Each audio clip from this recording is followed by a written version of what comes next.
한국 기술은 과대평가됐다. 우리는 더 이상 한국에게 의존하지 않을 것이다. 태국 산업부 장관의 도발적인 선언이 국제뉴스를 강타했습니다. 한국을 향한 태국의 거침없는 배척 정책, 그리고 그들이 선택한 중국과의 새로운 협력. 하지만 불과 1년 만에 모든 것이 뒤바뀌었습니다. 살려주세요. 천장이 무너지고 있어요. 끊임없는 정전 사태, 멈춰선 지하철, 무너진 쇼핑몰 천장, 해킹된 개인정보. 태국 거리에서는 분노한 시민들의 외침이 울려 퍼지고 있었습니다. 한국 기업 돌아와라. 우리는 속았다. 그리고 마침내 태국 정부의 충격적인 비밀회의 내용이 폭로되었습니다. 우리가 저지른 최악의 실수다. 한국 기술 없이는 우리나라가 망할 것이다. 한국의 기술력을 무시한 대가로 국가적 위기를 맞은 태국. 그들은 과연 한국과의 관계를 회복할 수 있을까요? 안녕하세요. 저는 EU기술협력국 소속 분석가 마르티나 쿠퍼입니다. 태국과 한국의 기술 협력 현황을 조사하기 위해 방콕에 왔던 경험을 들려드릴게요. 방콕의 첫날 아침, 저는 호텔 방 하늘색 커튼 사이로 비치는 햇살에 눈을 뜨고 있었어요. 여행 가방은 아직 풀지 못한 채 구석에 놓여 있었고, 노트북은 전날 밤 급하게 검토했던 자료들로 가득 차 있었죠. 그때 통역사의 전화가 왔어요. 마르티나 씨, 10분 후 로비에서 뵙겠습니다. 창밖으로 바라본 방콕의 아침은 예상과 달랐어요. 여기저기 정전된 거리가 보이고 지하철역 앞에는 사람들이 모여 있었죠. 평소 관광객들이 북적이는 거리는 이상하게 한산했고 도시 전체에 불안감이 감돌고 있었습니다. 태국 산업부에 도착하자 위차이 장관이 형식적인 미소를 띠며 저를 맞이했어요. 쿠퍼 씨, 유럽의 걱정은 이해합니다만 이제 우리는 한국 없이도 잘 돌아가고 있어요. 중국이 다 지원해주니까요. 그의 목소리에는 자신감이 묻어 있었지만 눈빛은 다른 이야기를 하고 있었죠. 저는 표정을 담담하게 유지하며 노트북에 기록하고 있었어요. 감정보다는 데이터가 우선이니까요. 회의를 마치고 호텔로 돌아오는 길, 창밖으로 뜻밖의 광경을 보게 됐어요. 한국 기업 돌아오라. 라는 피켓을 든 시위대가 거리를 메우고 있었거든요. 건너편에서는 지하철 고장으로 발이 묶인 승객들이 불평을 토하고 있었습니다. 호텔 로비에서 수파콘이라는 젊은 태국 청년을 우연히 만났어요. 그는 이전에 한국 기업에서 일했던 엔지니어였죠. 마르티나 씨, 정부가 자존심 때문에 우리의 안전을 팔아버렸어요. 그의 목소리는 떨리고 있었어요. 한국 기술자들이 떠난 후로 우리 도시는 하루하루 망가지고 있어요. 호텔방에 도착한 저는 노트북을 펼치고 밤새 자료를 파고 있었어요. 정확히 1년 전 태국은 한국의 불법 근로자 정책 강화에 반발해 한국 배척 정책을 내놓았더군요. 그리고 한국 기업들이 떠난 자리를 중국 기업들이 재빨리 채웠습니다. 마치 누군가 치밀하게 계획한 듯한 타이밍이었어요. 다음 날 아침, 저는 태국의 현실을 직접 체험해보기로 마음먹었어요. 지하철을 타고 도시를 가로지르는 동안 열차는 3번이나 멈춰 섰습니다. 승객들은 놀라기는커녕 한숨만 내쉬고 있었죠. 요즘엔 맨날 이래요. 한국 기술자들이 떠난 후로 계속 이렇게 고장나요. 예전엔 이런 적이 없었는데. 옆자리 여성의 말이 가슴에 와닿았어요. 그날 하루 동안 저는 방콕 곳곳을 다니며 비슷한 이야기를 듣고 있었어요. 상점 주인, 택시기사, 대학 교수. 모두가 한국 기술의 빈자리를 아쉬워하고 있었죠. 저녁에는 TV에서 방콕의 유명한 쇼핑몰 천장이 부분적으로 무너진 사고를 보도하고 있었어요. 다행히 인명피해는 없었지만 사람들의 불안은 최고조에 달했죠. 다음 날 아침 더 충격적인 뉴스가 날아들었어요. 태국의 국가 교육 플랫폼에서 대규모 개인정보 유출 사태가 발생했다는 소식이었죠. 수백만 학생과 교사의 정보가 해커들에게 노출된 상황이었습니다. EU 본부와의 화상회의에서 저는 말했어요. 이건 예견된 사고였어요. 한국 기업이 만든 시스템을 충분한 준비 없이 갑자기 바꿨으니까요. 태국은 불과 1년 만에 자신감 넘치던 선언의 대가를 톡톡히 치르고 있었습니다. 한국 기술의 빈자리가 이렇게 크게 느껴질 줄은 아마 그들도 예상하지 못했을 거예요. 방콕에서의 두 번째 날, 저는 태국의 현실을 더 깊이 들여다보기로 했어요. 그날 아침은 유난히 습도가 높았고 호텔 창문에는 이슬방울이 맺혀 있었습니다. 로비에서 만난 통역사는 오늘의 일정을 설명하며 조심스럽게 말했어요. 마르티나 씨, 요즘 도시 상황이 좋지 않아요. 지하철을 타실 계획이라면 시간 여유를 많이 두시는 게 좋을 것 같아요. 그의 목소리에서 걱정이 느껴지고 있었습니다. 지하철역에 도착하자 첫 번째 놀라운 광경이 펼쳐졌어요. 전광판은 제대로 작동하지 않고 있었고 역무원들이 수동으로 표를 확인하고 있었습니다. 평일 아침이라 사람들로 플랫폼이 가득 차 있었지만 묘한 긴장감이 흐르고 있었어요. 3분 내로 열차가 도착합니다. 스피커에서 흘러나온 안내방송은 왠지 확신이 없어 보였어요. 열차에 오른 지 5분 만에 첫 번째 멈춤이 찾아왔습니다. 갑작스러운 제동에 사람들이 비틀거렸지만 놀랍게도 승객들의 표정에는 놀라움보다는 체념이 가득했어요. 죄송합니다. 기술적 문제로 잠시 정차합니다. 기계적인 안내방송이 울려 퍼지고 있었죠. 옆자리의 중년 여성이 영어로 말을 걸었어요. 요즘엔 늘 이래요. 한국 기술자들이 떠난 후로 계속 이렇게 고장나요. 전에는 이런 적이 없었는데. 그녀는 대학 교수처럼 보였고 팔에는 두꺼운 서류 뭉치를 안고 있었습니다. 얼마나 자주 이런 일이 생기나요? 저는 궁금해서 물어봤어요. 거의 매일이요. 출근 시간에는 각오하고 타야 해요. 지난주에는 한 열차가 30분 동안 터널에 갇혀 있었대요. 그녀는 한숨을 내쉬며 말하고 있었습니다. 우리 정부가 한국 기술을 거부한 대가를 시민들이 치르고 있는 거죠. 15분의 지연 끝에 열차가 다시 움직였지만 목적지에 도착하기 전에 2번 더 멈췄어요. 같은 안내방송, 같은 한숨소리, 같은 체념의 표정들. 이것이 태국의 새로운 일상이 된 것 같았습니다. 지하철에서 내린 후 저는 예정대로 방콕 외곽의 산업단지로 향했어요. 차창 밖으로 보이는 도시 풍경은 겉으로는 활기찼지만 자세히 보면 곳곳에 균열이 보였습니다. 신호등이 작동하지 않는 교차로, 깜빡이는 전광판, 그리고 몇몇 건물 앞에 붙은 임시 휴업 안내문들이 눈에 들어오고 있었어요. 산업단지에 도착했을 때 가이드가 자랑스럽게 소개하는 새로운 중국 설비들이 눈에 띄었어요. 하지만 그 설비들 사이로 방치된 한국 기술의 흔적이 곳곳에 남아 있었습니다. 무엇보다 사람들의 표정이 인상적이었어요. 관리자들은 자신감에 차 있었지만 실제 작업자들의 얼굴에는 불안감이 역력했죠. 점심시간, 저는 현장 책임자인 사콘차이와 따로 이야기할 기회를 얻었어요. 구내식당 한쪽 구석에서 그는 처음에는 경계하다가 점차 솔직해졌습니다. 이 시스템은 우리에게 맞지 않아요. 그가 목소리를 낮추며 말하고 있었어요. 한국 시스템의 유지보수 매뉴얼은 모두 한국어로 되어 있어서 제대로 관리가 안 됩니다. 그런데 중국 기업들은 완전히 새로운 시스템을 도입했지만 충분한 교육이나 인수인계 없이 진행했어요. 왜 이런 사실을 공개적으로 말하지 않으세요?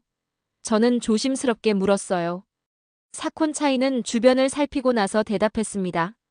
위에서 싫어하니까요. 특히 탐농 같은 사람들은 한국 기술을 받아들이는 것이 우리의 전통과 자존심을 훼손한다고 생각해요. 하지만 현실은 우리가 일상에서 그 대가를 치르고 있어요. 대화 도중 갑자기 경보음이 울리고 작업장에서 소란이 일었어요. 새로 설치된 생산 라인에서 오작동이 발생한 것이었습니다. 기술자들이 허둥지둥 모여들었지만 해결 방법을 두고 의견이 분분했어요. 보세요. 이런 일이 매일 일어납니다. 사콘차이가 체념한 표정으로 말하고 있었어요. 이전에는 한국 기술자들이 24시간 상주하며 즉시 문제를 해결했어요. 지금은 우리끼리 해결해야 하는데 솔직히 아직 준비가 안 됐어요. 그날 저녁 호텔로 돌아오는 길에 휴대폰에 긴급 뉴스 알림이 울렸어요. 방콕의 유명한 쇼핑몰 천장이 부분적으로 붕괴되는 사고가 발생한 것이었습니다. 다행히 인명피해는 없었지만 소셜미디어에는 한국 기업 돌아오라 해시태그가 빠르게 퍼지고 있었어요. 호텔방에 도착해 TV를 켰을 때 현장 중계 화면이 나오고 있었습니다. 쇼핑몰 앞에 모인 시민들은 분노와 불안을 표출하고 있었고 정부 대변인은 철저한 조사를 약속하며 진화에 나서고 있었어요. 중국 기술에 익숙해지면 모든 것이 좋아질 것입니다. 시간이 조금 필요할 뿐이에요. 대변인의 말은 공허하게 들리고 있었습니다. 다음 날 아침 노트북을 켜자마자 더 충격적인 뉴스가 화면을 채웠어요. 태국의 국가 교육 플랫폼에서 대규모 개인정보 유출 사태가 발생한 것이었습니다. 수백만 학생과 교사의 정보가 해커들에게 노출됐고 교육부는 비상대책회의를 소집하고 있었어요. EU 본부와의 화상회의를 서둘러 연결했습니다. 이건 예견된 사고였어요. 저는 화면 속 동료들에게 말하고 있었어요. 한국 기업이 구축한 시스템을 충분한 준비 없이 갑자기 교체했으니까요. 태국의 상황은 단순한 기술적 문제가 아닙니다. 이것은 국가 간 신뢰와 협력이 무너졌을 때 발생하는 필연적 결과예요. 회의가 끝난 후 저는 창밖으로 방콕의 스카이라인을 바라보았어요. 화창한 날씨 아래 도시는 여전히 아름다웠지만 그 표면 아래에서는 균열이 점점 커지고 있었습니다. 마치 태국과 한국의 관계처럼 말이죠. 태국에서의 조사를 마치고 브뤼셀로 돌아온 저는 본격적인 비교 분석 작업에 착수했어요. 제 사무실 창문 너머로는 유럽 의회 건물이 보이고 있었고 가을비가 유리창을 가볍게 두드리고 있었습니다. 책상 위에는 태국에서 가져온 자료와 제가 담당했던 동유럽 국가들의 보고서가 나란히 놓여 있었어요. 두 가지 사례는 너무나 대조적이었죠. 저는 커피를 한 모금 마시며 컴퓨터 화면의 데이터를 살펴보고 있었습니다. 폴란드의 자료를 열어보니 놀라운 수치들이 눈에 들어왔어요. 한국형 스마트팜 도입 이후 농업 생산성이 무려 30% 증가했더군요. 천천히 스크롤을 내리며 현장 사진들을 보고 있었습니다. 푸른 작물들이 가득한 스마트팜에서 웃고 있는 농부들의 모습이 눈에 선명했어요. 체코의 보고서도 마찬가지였습니다. 한국식 반도체 자동화 시스템 도입 후 불량률은 5% 아래로 떨어졌고 생산성은 25% 증가했어요. 이런 성과는 체코 경제 성장에 직접적인 영향을 미치고 있었죠. 가장 흥미로운 점은 이 모든 협력 프로젝트가 태국과 한국의 갈등이 시작된 시점과 거의 동시에 진행되었다는 것이었어요. 저는 달력을 확인하며 타임라인을 정리하고 있었습니다. 유럽은 조용히 한국을 선택했고 태국은 떠들썩하게 한국을 거절했어요. 그리고 그 결과는 이제 명확히 드러나고 있었죠. 마르티나, 커피 한 잔 할래? 동료 얀이 문을 두드리며 물었습니다. 저는 잠시 휴식이 필요하다고 느끼며 고개를 끄덕였어요. 카페테리아로 향하는 복도에는 세계 각국과의 협력 프로젝트를 보여주는 사진들이 걸려 있었습니다. 한국 기업과 함께한 프로젝트 사진 앞에서 저는 잠시 걸음을 멈추고 있었어요. 한국과 유럽의 협력이 왜 이렇게 성공적이었다고 생각해? 얀이 커피를 저어가며 물었습니다. 저는 질문을 곰곰이 생각하다 대답했어요. 상호 존중과 투명성 때문인 것 같아. 한국은 기술을 단순히 판매하지 않았어. 함께 성장하는 방법을 제시했지. 사무실로 돌아와 보고서 작업을 계속하면서 저는 태국과 동유럽의 사례를 더 자세히 비교하고 있었어요. 태국은 한국 기술을 단순한 상품으로 봤지만 동유럽 국가들은 파트너십으로 접근했습니다. 그 차이가 현재의 결과를 만들어낸 것이었죠. 일주일 후 브뤼셀에서 개최된 국제기술협력 포럼에 참석했어요. 컨퍼런스홀은 세계 각국의 대표들로 가득 차 있었고 여러 언어가 뒤섞여 들리고 있었습니다. 놀랍게도 태국 대표단 중에 탐농의 모습이 보였어요. 휴식 시간에 저는 그와 마주치게 되었습니다. 그는 여전히 단호한 표정을 짓고 있었어요. 마르티나 씨, 다시 만나게 되어 반갑군요. 탐농이 형식적인 미소를 지으며 말했습니다.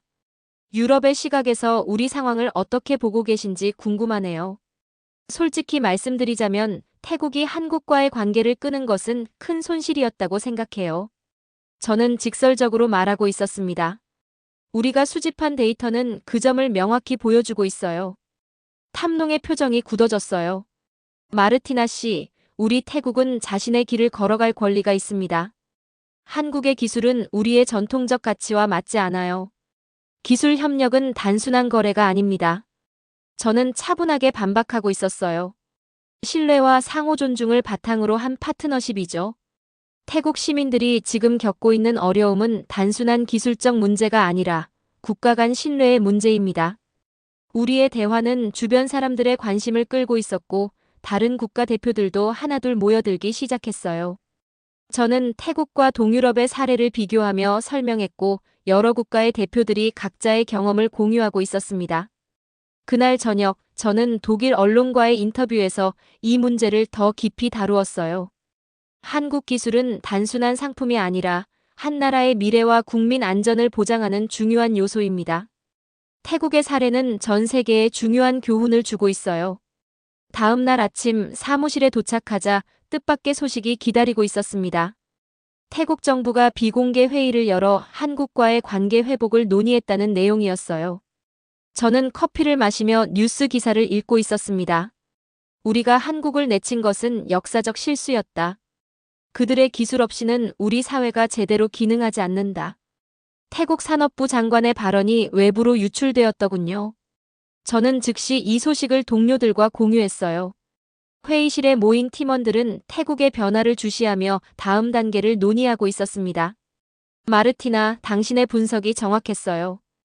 부서장이 말했어요. 세계 기술 지형도가 재편되고 있습니다.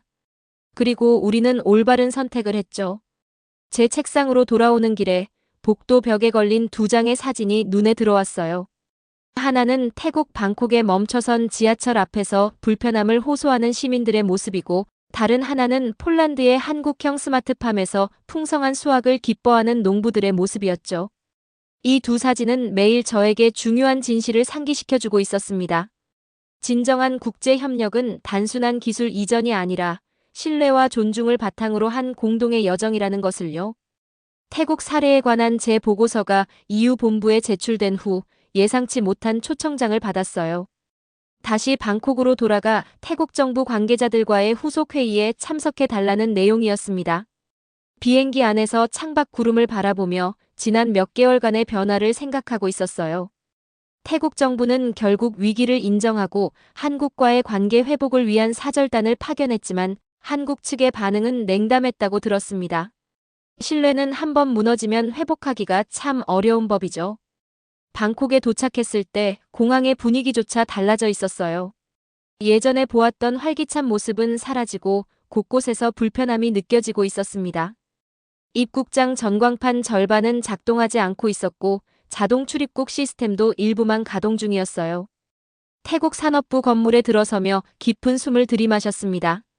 이번에는 위차이 장관뿐만 아니라 외교부 고위 관계자들까지 참석한 대규모 미팅이었어요. 그만큼 상황이 심각해졌다는 뜻이겠죠. 쿠퍼 씨, 다시 뵙게 되어 반갑습니다. 위차이 장관의 목소리는 이전보다 훨씬 덜 자신감에 차 있었어요. 이유의 우려 사항을 듣고 싶습니다. 저는 노트북을 열고 준비해온 데이터를 보여주기 시작했습니다. 한국 기업 철수 이후 발생한 모든 사고와 문제점, 그리고 시민들의 불만을 정리한 자료였어요. 마지막 슬라이드에는 유럽과 한국의 성공적인 협력 사례를 대비해서 보여주고 있었죠. 여러분은 한국을 내쫓은 대가를 1년 만에 보고 계십니다. 그런데 이건 시작에 불과해요. 저는 단호하게 말했습니다. 회의실에 무거운 침묵이 흐르고 있었어요. 그들의 표정에서 인정과 당혹감이 동시에 읽히고 있었죠. 결국 외교부 차관이 입을 열었습니다. 쿠퍼 씨, 솔직히 말씀드리자면 지금이라도 한국과 다시 협력할 수 있을까요? 그 질문에서 저는 진심을 느끼고 있었어요. 하지만 동시에 너무 늦었다는 생각도 들었습니다. 한국은 이미 유럽과 중동, 아프리카로 방향을 돌렸으니까요. 태국이 자존심을 내세워 문을 닫았던 그 시간 동안 세계의 다른 국가들은 한국을 환영하고 있었죠. 노력해 볼 수는 있겠지요. 제가 대답했어요. 하지만 신뢰는 쉽게 회복되지 않아요. 특히 기술 협력에서는요. 그로부터 한 달 후 베를린 대학에서 열린 초청 강연에서 저는 태국의 사례를 국제관계의 중요한 교훈으로 소개하고 있었습니다. 강의실은 학생들과 외교관, 기자들로 가득 차 있었고 모두 제 이야기에 집중하고 있었어요. 국가 간 기술 협력은 단순한 경제적 거래가 아닙니다. 이는 미래를 함께 그려나가는 신뢰의 여정이죠. 태국이 경험한 1년은 우리 모두에게 값진 교훈을 남겼습니다. 강연 후 한 태국 유학생이 다가와 물었어요. 우리나라가 한국과의 관계를 회복할 수 있을까요? 물론입니다. 저는 미소 지으며 대답하고 있었어요. 신뢰는 하루아침에 무너질 수 있지만 진정성 있는 노력으로 천천히 다시 쌓을 수 있어요. 그것이 국제관계의 아름다움이자 도전입니다. 저의 최종 보고서는 EU 본부뿐 아니라 여러 국제기구에서 중요한 참고자료가 되었습니다. 보고서의 핵심 메시지는 명확했어요.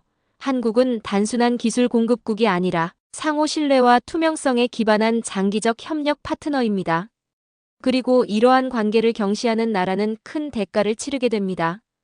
태국이 한국을 배척했던 그 1년 동안 세계의 다른 국가들은 한국과의 협력을 강화했어요.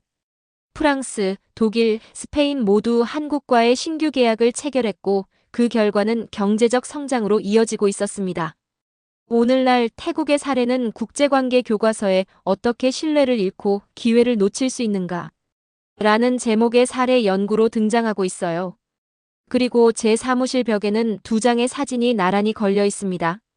하나는 태국 방콕에 멈춰선 지하철 앞에서 불편함을 호소하는 시민들의 모습이고 다른 하나는 폴란드의 한국형 스마트팜에서 풍성한 수확을 기뻐하는 농부들의 모습이에요.